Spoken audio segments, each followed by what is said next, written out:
चलो dear student, एक बार फिर से आ जाओ। किसी द्विध्रुव की निरक्षीय रेखा पर विद्युत क्षेत्र की तीव्रता, तो अभी हमने देखा था कि निरक्षीय रेखा क्या होगी। यहाँ मान लो एक कोई यहाँ -q और ये +q, इन दोनों के मध्य की दूरी अल्प दूरी होती है, जिसे हम कितनी लेते हैं 2l।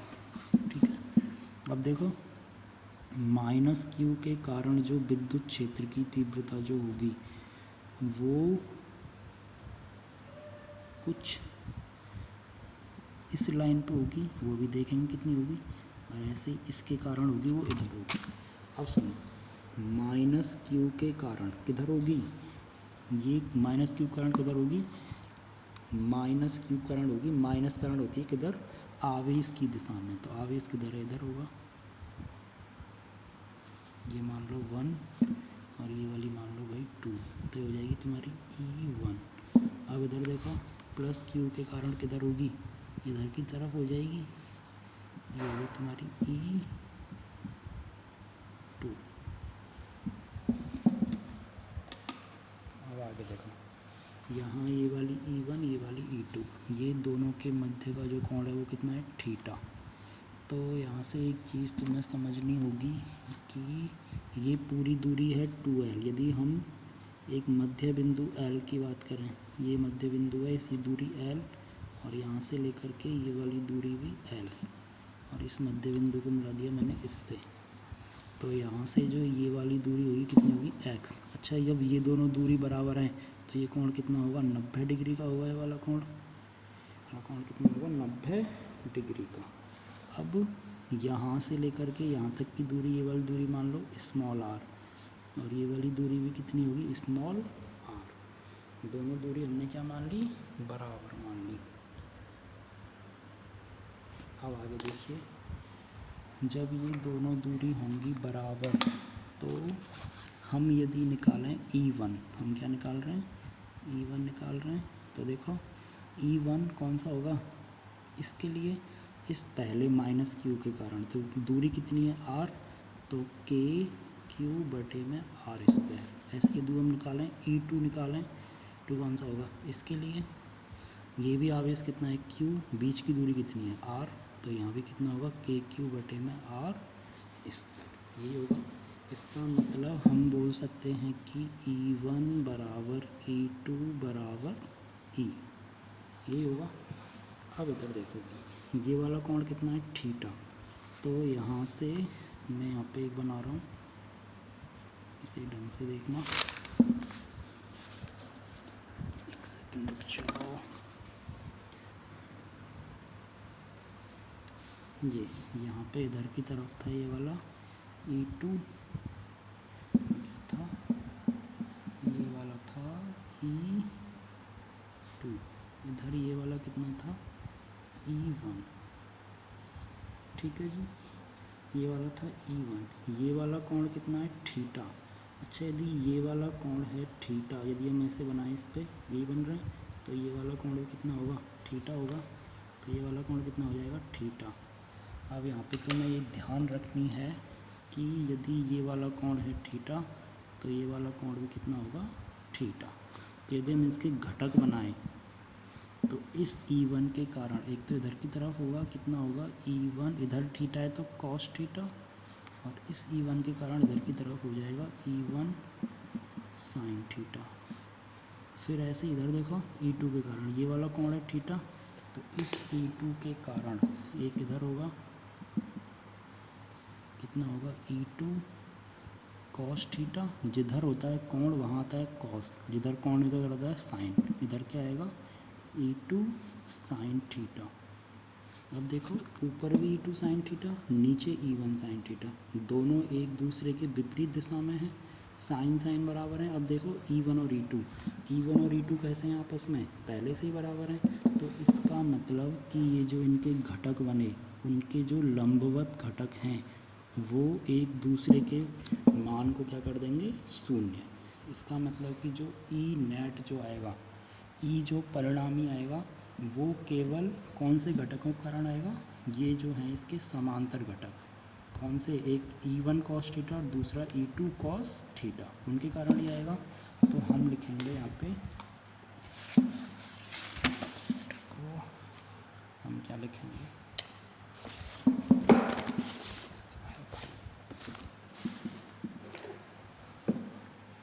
देखो हम क्या लिखेंगे यहाँ पे, हम लिखेंगे ई नेट, दिख रहा है तुमको, ई नेट बराबर क्या आएगा भाई, E1 cos theta plus E2 cos theta. अब देखो E1 किसके बराबर है, E के बराबर, तो E cos थीटा, ये भी E cos थीटा, तो E और E cos थीटा कितने हो जाएंगे, 2E cos थीटा। तो यहाँ से E नेट आ जाएगा हमारा 2 इंटू में E। अब देखो E किसके बराबर है, E1 के बराबर, कितना है, KQ बटे में R स्क्वायर, कोई दिक्कत नहीं। अब बात आती है cos थीटा की, तो यहाँ देखो ढंग से एक बार, ये है तुम्हारा थीटा, ये 90 डिग्री, 90 डिग्री सामने R क्या होगा, कर्ण होगा, और थीटा के सामने X का होगा, लंब होगा, तो ये L दूरी क्या बच जाएगी तुम्हारी, आधार। तो ये है तुम्हारा cos थीटा, तो cos थीटा बराबर क्या होगा, आधार बटे में कर्ण। तो भाई यहाँ देखो इस थीटा के सामने आधार क्या होगा, लंब L होगा, आधार क्या है L बटे में कर्ण। अब देखो थीटा के सामने ये x जो है वो लंब है, 90 के सामने कर्ण क्या होगा तुम्हारा r। यहाँ तक किसी कोई दिक्कत, यहाँ तक कोई दिक्कत नहीं होनी चाहिए। अब आगे देखो, अब हम निकाल रहे हैं ई नेट के इंटू में क्यू लिख सकते हैं इसको, 2 का गुणा L से कर दो, ये बन जाएगा 2L, ठीक है। अब देखो R स्क्वायर, सही है, यहाँ तक हमको कोई दिक्कत नहीं है, ठीक है जी। अब इधर देखो एक बार R जो है वो 90 के सामने थी कर्ण है, तो आपन ने पढ़ी थी पाइथागोरस प्रमेय, कर्ण का वर्ग बराबर आधार का वर्ग प्लस लंब का वर्ग, इसका मतलब R स्क्वायर बराबर L square plus x square होगा। तो मैं यहाँ लिख रहा हूँ, चूँकि R स्क्वायर बराबर x square plus L square, दोबारा देख लो एक बार, R क्या है, 90 के सामने कर्ण, ये क्या होगा आधार L और लंब क्या हो गया तुम्हारा x, तो आधार कर्ण स्क्वायर बराबर आधार स्क्वायर प्लस लंब स्क्वायर, कर्ण स्क्वायर बराबर आधार स्क्वायर प्लस लंब स्क्वायर। तो यहाँ देखो आर स्क्वायर की जगह हम लिख सकते हैं x square plus L square into में आर। अब देखो आर को हम लिख सकते हैं रूट में इसको लिखेंगे x square plus L square, इसका अंडर रूट को हम लिख सकते हैं घात 1/2। तो ये भाई हम पहले पढ़ चुके हैं कि यदि आधार समान है, इस आधार की घात कितनी है, 1 है इस आधार की घात, और इस आधार की घात कितनी है 1/2। तो 1 और 1/2 जब आधार समान है दोनों जुड़ जाएंगे, तो 1 और 1/2 को जोड़ेंगे कितने जाएंगे 1.5, या फिर इन दोनों को जोड़ने पर कितना आएगा 3/2, ठीक है। तो इसको हम लिख सकते हैं ई नेट बराबर के। अच्छा अब यहाँ देखो Q गुणा में 2L, ये क्या बन गया तुम्हारा P बन गया, और बटे में यहाँ बचेगा x square plus L square, और इसकी घात बन जाएगी 1 प्लस 1/2 कितनी बन जाएगी 3/2। यहाँ मैं लिख रहा हूँ चूँकि P बराबर Q इंटू में 2L, ठीक है जी। अब देखो आगे, अब फिर से वही चीज़, चूँकि L जो है वो x की तुलना में बहुत छोटा है, इसलिए L स्क्वायर को हम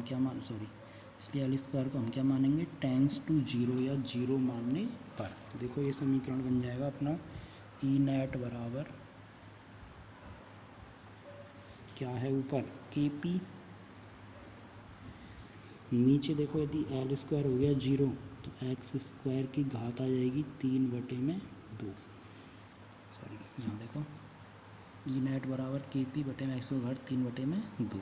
तो ई नेट बराबर, अब देखो भाई घात के ऊपर घात तो दोनों घातों को होगा गुणा, गुणा का मतलब है पहले हम लिखेंगे 2 को, फिर लिखेंगे गुणा में 3/2 को, तो 2 से कट जाएगा ये वाला 2।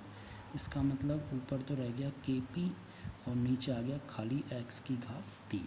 इसका मतलब E नेट कितना आ गया, KP में x की घात q। ये किसके ऊपर आया है, निरक्षीय रेखा पर। और अभी हमने निकाला था E नेट किस पे, अक्षीय रेखा पर कितना आया था, 2KP में x3। ये किस पे आया था भाई, अक्षीय रेखा पर। मतलब कि यदि हम बात करें किसकी, अक्षीय रेखा पर, तो अक्षीय रेखा पर जो E नेट आता है विद्युत क्षेत्र तीव्रता आती है, वो क्या आती है, निरक्षीय रेखा क्या आती है, दुगनी। तो हम लिखेंगे E एट अक्षीय, अक्षीय को हम लिख सकते हैं एक्सिज बराबर 2 इंटू में E निरक्षीय।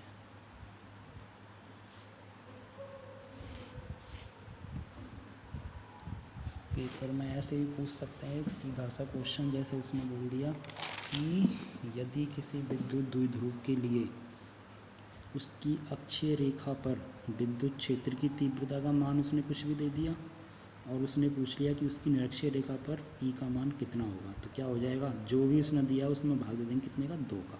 ये हो जाएगा तुम्हारा आंसर। ठीक है जी, ये हो गया आपका निरक्षीय रेखा, निरक्षीय रेखा पर विद्युत क्षेत्र की तीव्रता। अब हम निकालेंगे लास्ट टॉपिक इस चैप्टर का, विद्युत द्विध्रुव के लिए बल आघूर्ण। विद्युत द्विध्रुव के लिए बल आघूर्ण, और ये कब, एक समान विद्युत क्षेत्र में।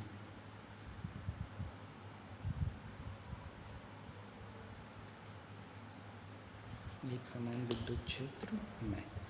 तो सबसे पहले मैं कोई एक समान विद्युत क्षेत्र बना रहा हूँ। ये थोड़ी सीधी लाइन बनेंगी जो मुझसे टेढ़ी हो सकती हैं, तो मैं ये बिल्कुल सीधी बनानी है, स्केल की सहायता से बनानी है। ये ऐसे बनाओ, इनके बीच की दूरी कैसी होगी, बराबर, तभी हम बोलेंगे एक समान विद्युत क्षेत्र। अब इसमें हमने कोई रख दिया विद्युत द्विध्रुव,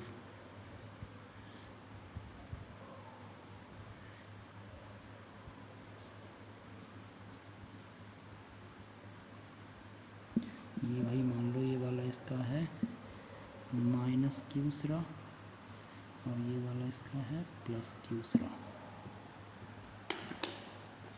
तो इस +q सिरे के कारण जो विद्युत क्षेत्र में एक बल लगेगा F, वो कितना होगा, Q इंटू में, यदि ये विद्युत क्षेत्र है कैपिटल E, तो Q इंटू में E, और ये किधर होगा, विद्युत क्षेत्र की दिशा में। ऐसे ही माइनस कारण लगेगा विद्युत क्षेत्र की विपरीत दिशा में, और ये बल भी कितना लगेगा, Q इंटू में कैपिटल E। ठीक है, यही है।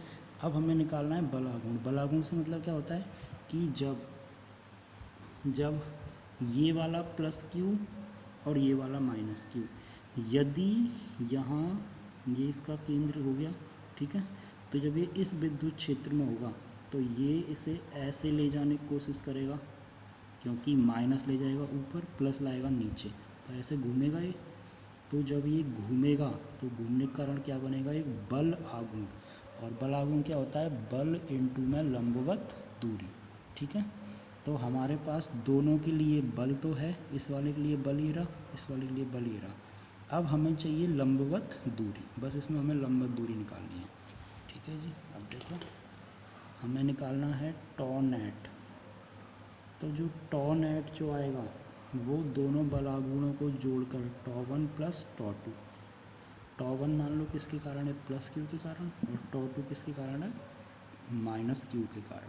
ठीक है, तो अब देखो टॉ1 इसके कारण, बल इंटू में लंबवत दूरी, बल कितनी है, q इंटू में e गुणा में लंबवत दूरी। अब हमें चाहिए लंबवत दूरी, तो एक बार लंबवत दूरी देखो, यहाँ से लेकर के,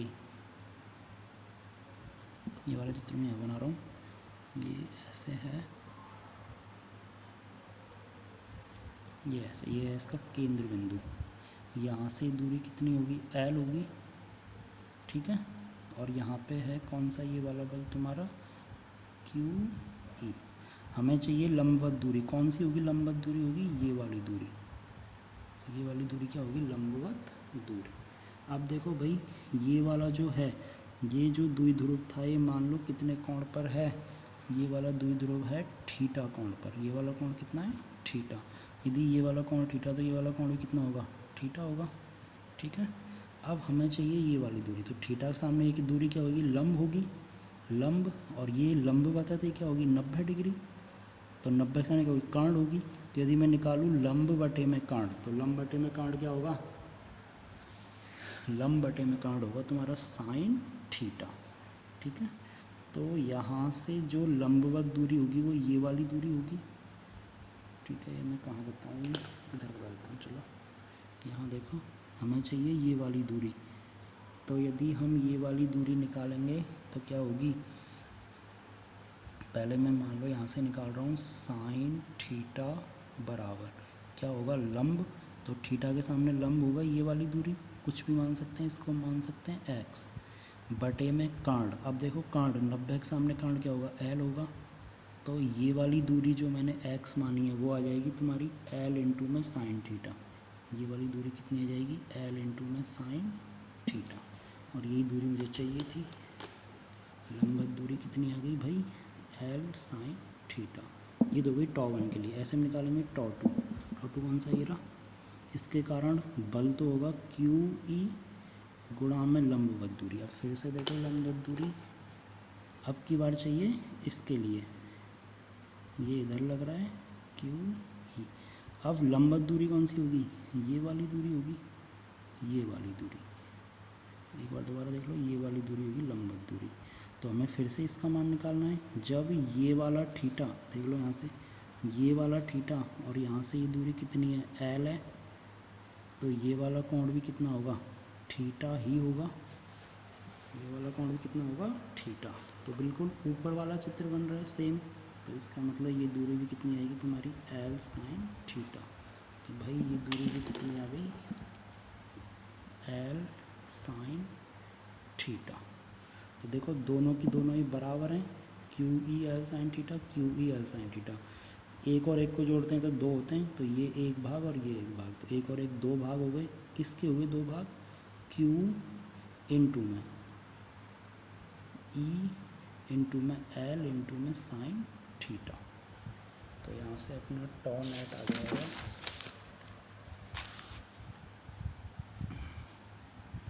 टॉ नेट बराबर, देखो एक बार ढंग से, यहाँ Q ये रहा, इंटू में 2 इंटू में L लिख सकता हूँ। Q देखो इधर, Q इंटू में 2L, और अब शेष क्या रह गया भाई, ये Q गया, ये 2 इंटू में L गया, तो बच गया E sine theta, E sine theta. अब चूँकि विद्युत द्विध्रुव आघूर्ण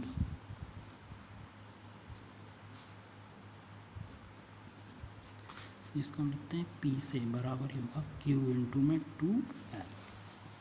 तो यहाँ से टॉ नेट आ जाएगा, Q इंटू टॉ, ये गया तुम्हारा 2L किस में, P में, और इंटू में E साइन थीटा, ये वाला। दूसरा ये है साइन। तो यदि हम दो सदिशों के सदिश गुणन की बात करें, तो सदिश गुणन में क्या आता है, साइन, और अदिश गुणन में आता है कॉस। तो यहाँ से हम लिख सकते हैं टॉ नेट बराबर P वेक्टर, कौन सा गुणन, सदिश गुणन, तो क्रॉस में E वेक्टर, ठीक है। P वेक्टर क्रॉस में E वेक्टर, इतना छोड़ सकते हो, PE साइन थीटा। अब तुमसे पूछे कि इसका मान अधिकतम कब होगा, तो जब साइन थीटा क्या होगा, अधिकतम। तो साइन थीटा अधिकतम कब होता है, जब थीटा बराबर कितना हो, 90 डिग्री। तो वहाँ टॉ नेट कितना आ जाएगा, PE गुणा में साइन 90। साइन 90 का मान 1, मतलब अधिकतम कितना आएगा, PE। यदि हम न्यूनतम की बात करें, न्यूनतम कब होता है, तो इसका मान न्यूनतम होता है 180 डिग्री पर।